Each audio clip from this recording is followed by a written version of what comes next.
আজকে আমরা মূলত আলোচনা করব 19তম শিক্ষক নিবন্ধন স্কুল লেভেলের জন্য যে রসায়নের সিলেবাস দেওয়া হয়েছে এই সিলেবাসের অ্যানালাইসিস। চলুন তাহলে শুরু করা যাক। স্কুল লেভেলের জন্য এনটিআরসি যে প্রিভিয়াস সিলেবাস দিয়েছে সেই সিলেবাসে মূলত আছে কি আছে। এই সিলেবাসটা যদি আপনি ডাউনলোড করে থাকেন পিডিএফটা, তাহলে দেখতে পারবেন যে এখানে 4টা সেকশন আছে। 4টা সেকশন কি কি? একটা হলো ভৌত রসায়নের জন্য, একটা হচ্ছে জৈব রসায়ন, একটা হচ্ছে অজৈব রসায়ন, আর একটা হচ্ছে শিল্প রসায়ন। এই 4টা সেকশন দেওয়া আছে। তো এইগুলো নিয়ে আমরা বিস্তারিত সামনে আরো দেখব। তবে ভাই ব্রাদার, অনেকেরই বিগ একটা কোশ্চেন থাকে যে এনটিআরসি যে সিলেবাস দিয়েছে এই সিলেবাসের জন্য আমরা মূলত কোন বইটা পড়বো, কোন বইটা আমার জন্য বেস্ট হবে বা ভালো হবে। তো দেখেন, এই বিষয়টা আপনাকে বুঝতে হবে যে আপনি যেহেতু এনটিআরসি তে পরীক্ষায় অংশগ্রহণ করবেন, তার মানে আপনি অনার্স শেষ করেছেন, পুরোপুরি আপনার বেসিকটা অলরেডি ডেভেলপড আছে। তো এখন আপনার মেইন কাজ হবে গুছানো পড়াশোনা এবং বেশি করে এক্সাম দেওয়া। আপনি যদি গুছিয়ে পড়তে পারেন, মোটামুটি একটা ধারণা যদি আপনি রাখতে পারেন এবং সেই সাথে নিয়মিত এক্সাম প্র্যাকটিস করেন, এমসিকিউ এক্সাম যেহেতু সামনে নেওয়ার কথা আছে 19তম শিক্ষক নিবন্ধন থেকে, এমসিকিউ বিশেষ করে প্র্যাকটিস করেন, তাহলে আপনার জন্য ব্যাপারটা অনেক বেশি ইজি হবে। তো কোন বইটা পড়বো এইটার অ্যান্সার খুঁজতে গিয়ে আমরা সিলেবাসটাকে অনেক বেশি অ্যানালাইসিস করেছি এবং দেখেছি। সিলেবাসটা অ্যানালিসিস করে মোটামুটি আমরা 3-4টা বই ঠিক করেছি যে এইগুলা পড়লে পুরো প্রস্তুতিটা সুন্দরভাবে শেষ হবে। আর সাথে যদি এমসিকিউ প্র্যাকটিস করেন বা বেশি বেশি করে এক্সাম দেন। সব থেকে খুশি বিষয় হলো আমরা যে বইগুলো সিলেক্ট করেছি এই বইগুলার অধিকাংশ বই হচ্ছে আপনার টেবিলে থাকার কথা বা আছে। নতুন করে আপনার বই কিনতে হবে না। আমরা বাজারে অনেক বই দেখি যেগুলো হচ্ছে টাকা পয়সা খরচ করে হচ্ছে কিনে নেই, হয়তো পরে সেটা আমাদের কাজে লাগে না। কিন্তু আপনার হাতের কাছে যে বইগুলো আছে আপনি চাইলে এইগুলা দিয়ে আপনার শতভাগ প্রস্তুতি নিশ্চিত করতে পারেন। তাহলে দেখি আসলে এখানে কোন কোন বইগুলো হচ্ছে আমরা নিয়েছি। প্রথমেই আছে এখানে হাজারি এবং নাকসারের এইচএসসি লেভেলের রসায়ন প্রথম পত্র এবং হচ্ছে দ্বিতীয় পত্র বইটা। এই দুইটা বই এই দুইটা বই এনটিআরসি এ পরীক্ষার জন্য খুবই ইফেক্টিভ, মানে মোস্ট ইফেক্টিভ স্কুল লেভেলের জন্য। স্কুল লেভেলের জন্য বলতে পারেন অ্যাবাউট 90% প্লাস ইফেক্টিভ। কারণ এইখান থেকে হচ্ছে অধিকাংশ টপিক নেওয়া হয়েছে। এরপরে এই বইটা রাখতে পারেন, যেটা হচ্ছে অনার্স লেভেলে পড়ানো হয় ফিজিক্যাল কেমিস্ট্রির জন্য, হক অ্যান্ড মোল্লা স্যারের প্রিন্সিপালস অফ ফিজিক্যাল কেমিস্ট্রি। এইখান থেকে মূলত আপনি কোয়ালিটেটিভ প্রপার্টিস যেটা আছে এইটা, আর বেশ কয়েকটা টপিকস আছে, এই টপিকসগুলো মানে পড়া উচিত, মানে পড়া যায়। আর বইটা ইংলিশ ভার্সন এবং খুবই ইজিলি, মানে সহজ ভাষায় লেখা। তো এই বইটা রাখতে পারেন। সাথে আরেকটা বই রাখতে পারেন, লেস ইম্পর্ট্যান্ট মনে হয়েছে, কারণ আসলে এখান থেকে তেমন কিছুই নেওয়া হয় নাই সিলেবাসে। সেটা হলো এসএসসি লেভেলের বোর্ড বই, যেটা এই বইটা, যে এই বইটা দেখতে পারেন, রাখতে পারেন। কথা হচ্ছে যে 3-4টা বই আমরা সিলেক্ট করলাম। এইচএসসি লেভেলের দুইটা, first paper second paper chemistry বই, হাজারি এবং নাগ স্যারের প্রিন্সিপাল অফ ফিজিক্যাল কেমিস্ট্রি যেটা আছে হক অ্যান্ড মোল্লা স্যারের, এবং এসএসসি লেভেলের কেমিস্ট্রি বই। এখন সবগুলো বই কি আমরা পড়বো? মোটেও না। আপনাকে সবগুলো বই সম্পূর্ণভাবে মোটেও শেষ করতে হবে না। এইখান থেকে আপনি সিলেক্টিভ পড়াশোনা করবেন। তো কতটুকু পড়বেন সেইটা আমরা এনটিএস এর সিলেবাস ধরে ধরে আপনাকে টপিক ধরে ধরে দেখাচ্ছি যে আপনি কোথা থেকে কতটুকু পড়বেন। সিলেবাস দেখার আগে একটা খুশির খবর আছে। এই খবরটা যদিও এখন জানা রাখলাম, কিন্তু বিস্তারিত বলবো একদম শেষে। এনটিআরসি এ প্রদত্ত যে সিলেবাসটা আছে সেই সিলেবাসটা আমরা এখানে অ্যানালাইসিস করেছিলাম। তো এই যে এখানে দেখেন, ভৌত রসায়ন, যে আমরা বলেছিলাম যে 4টা সেকশন আছে। 4টা সেকশনের প্রথম সেকশনটা হচ্ছে ভৌত রসায়ন। তো ভৌত রসায়নের জন্য প্রথমত আছে পদার্থের অবস্থা। এখানে বেশ কয়েকটা টপিক আছে, যেমন হচ্ছে বিভিন্ন ভৌত অবস্থা এবং ভৌত অবস্থা সমূহের অস্তিত্বের কারণ, ভৌত অবস্থা সমূহের বৈশিষ্ট্যগুলা। তো দেখেন এই যে যে টপিকগুলো আছে এই টপিকগুলো জাস্ট হচ্ছে এসএসসির বই থেকে, এসএসসি যে বই বোর্ড বইয়ের সেকেন্ড চ্যাপ্টার আছে ওইখান থেকে যদি পড়েন তো এই এতটুকু আপনার জন্য ক্লিয়ার। এরপরে গ্যাস সূত্রসমূহ, আদর্শ গ্যাসের সমীকরণ, গ্যাসের গতিতত্ত্ব এবং বাস্তব গ্যাসের বৈশিষ্ট্য। তো বুঝতে পারতেছেন যে আসলে এটা কোথা থেকে পড়তে হবে। এগুলো পড়তে হবে হচ্ছে আপনার হাজি নাকসারের সেকেন্ড পেপারের যে ফার্স্ট চ্যাপ্টার আছে ওই ফার্স্ট চ্যাপ্টারের কিছু সিলেক্টিভ অংশ। এরপরে আরেকটা জিনিস আছে এখানে, সেটা হচ্ছে জুল থমসনের ইফেক্ট। তো এই জুল থমসনের ইফেক্ট হচ্ছে আপনি প্রিন্সিপাল অফ ফিজিক্যাল কেমিস্ট্রি হকান মোল্লার বই থেকে পড়বেন, অথবা আপনি ইন্টারনেট থেকে পড়বেন, শেষ। তো পুরো বই কিন্তু আপনার পড়তে হচ্ছে না। এরপরে কি আছে? এরপরে আছে হচ্ছে আপনার তরলের অবস্থা। এই যে তরলের অবস্থা। তো এখান থেকে দেখেন এই যে তরলের বাষ্পচাপ, তরলের পৃষ্ঠটান, সান্দ্রতা। তো হক অ্যান্ড মোল্লাসের যে বইটা আছে ওই বইতে এই তরলের অবস্থা এটা খুব সুন্দরভাবে দেওয়া আছে। আরেকটা বিষয় যেটা হচ্ছে হকান মোল্লা স্যারের বইটা বেস্ট, সেটা হচ্ছে কলিগেটিভ প্রপার্টিস। এই কলিগেটিভ প্রপার্টিস হকান মোল্লা স্যারের বইতে বেস্ট করে দেওয়া আছে। আপনি এমন পড়লে বুঝতে পারবেন যে এটা পুরোপুরি বাংলার মতো দেওয়া। আর আপনার এইখান থেকে বেসিক ক্লিয়ার হওয়াটা খুবই ইম্পর্ট্যান্ট। যদি অনার্সে এটার বেসিক ক্লিয়ার থাকে তো আলহামদুলিল্লাহ, আর যদি না থাকে তাহলে জাস্ট একবার এখান থেকে পড়লে আশা করি আপনার ক্লিয়ার হয়ে যাবে, বেসিকটা ক্লিয়ার হয়ে যাবে। তো এইটা ইম্পর্ট্যান্ট। এরপরে কি আছে, অম্লক্ষারের সমাবস্থা।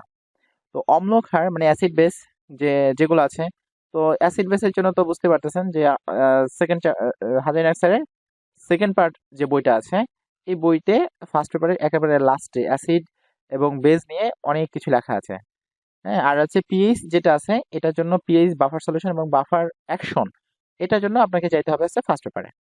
ফার্স্ট পেপার আছে এইগুলা একটা চ্যাপ্টারের শেষের দিকে অল্প করে আছে। তো এতটুকু যদি হচ্ছে আপনি একটু বেছে বেছে পড়েন, তো এনটিআরসি স্কুল লেভেলের জন্য আলহামদুলিল্লাহ যথেষ্ট হবে। এরপরে আসে দ্বিতীয় যে সেকশনটা আছে, যেটা হচ্ছে জৈব রসায়নের সেকশন। এই জৈব রসায়ন সেকশনে আমরা একটা বই সিলেক্ট করেছি যেটা শতভাগ ইফেক্টিভ হওয়ার মতো, সেটা হচ্ছে এই বইটা।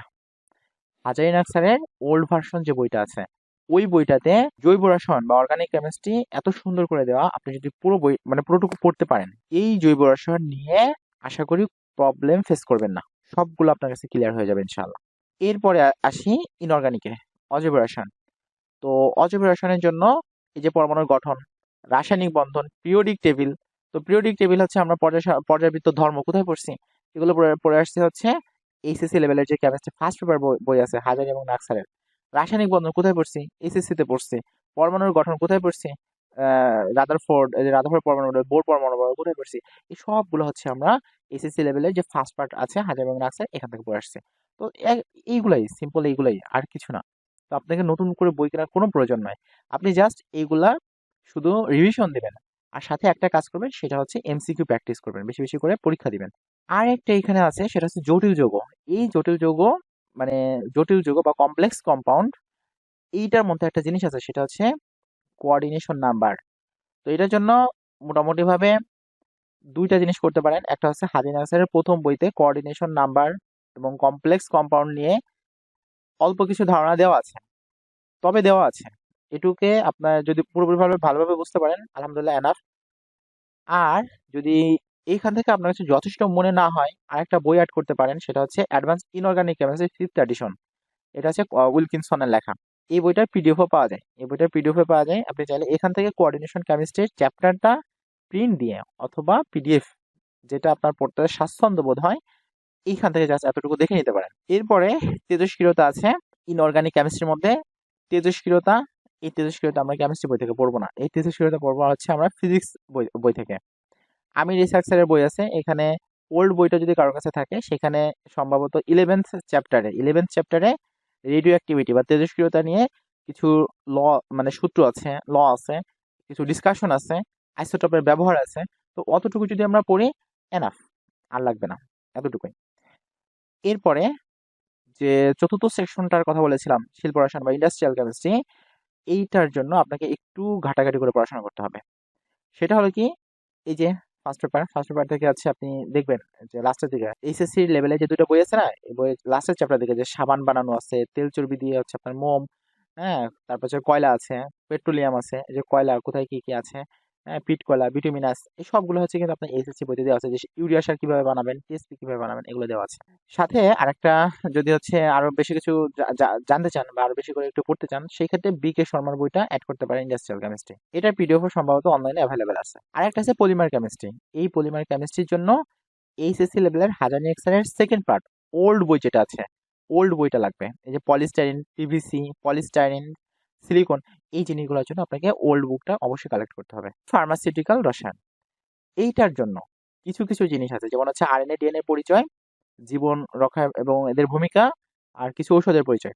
তো এই দুইটা জিনিস ওল্ড বইতে পাবেন। হাজির আক্সারের সেকেন্ড পেপার ওল্ড বইতে লাস্টের দিকে এই আরএনএ ডিএনএ নিয়ে অনেক সুন্দরভাবে দেওয়া আছে। আর বিভিন্ন ঔষধের পরিচয় এবং হচ্ছে এই যে অ্যান্টিবায়োটিক, পেনিসিলিন, এইগুলো নিয়ে আপনার অনার্স লেভেলের যে ফার্মাসিউটিক্যাল কেমিস্ট্রি যে কোর্সটা ছিল, ওই কোর্সের আদলে আপনাকে পড়তে হবে, অথবা ইন্টারনেট থেকে যদি ঘেটে পড়েন, সেটা তো আপনাদের জন্য যথেষ্ট হবে। এইভাবে যদি মোটামুটিভাবে সিলেক্টিভ পড়াশোনা করে বারবার এক্সাম প্র্যাকটিস করতে পারি, স্কুল লেভেলের জন্য যতটুকু আছে খুব ইজিলি হয়ে যাবে। আর যারা কলেজ লেভেলের জন্য প্রিপারেশন নিচ্ছেন তাদের জন্য এটা অটো হয়ে যাবে, এটা অটো হয়ে যায়। এবার তাহলে হচ্ছে যে খুশির খবরটা দেওয়ার কথা ছিল সেই খুশির খবরটা দিয়ে ফেলি। খুশির খবরটা হলো 19তম শিক্ষক নিবন্ধনের জন্য সাবজেক্টিভ রসায়নে কেমিস্ট্রি জব সলিউশন স্কুল এবং কলেজ লেভেলে টপিক ভিত্তিক এমসিকিউ টেস্টের ব্যবস্থা করতেছে ইনশাআল্লাহ। টপিক ভিত্তিক এমসিকিউ বলতে এই যে আপনি একটু আগে যে টপিকগুলো দেখলেন এনটিআরসি এ প্রদত্ত প্রিভিয়াস যে সিলেবাস, এইখানে যে টপিকগুলো দেখছেন আমরা কি করব, আমরা এই টপিকগুলো আপনাকে 3 দিন সময় দিব। এই টপিকগুলো হচ্ছে আপনি পড়বেন। এই 3 দিন সময় এর পরে আমরা আপনাকে একটা এক্সামের ব্যবস্থা করে দিব, অনলাইনে। সেই এক্সামটা পুরোপুরি ওয়েব বেসড হবে।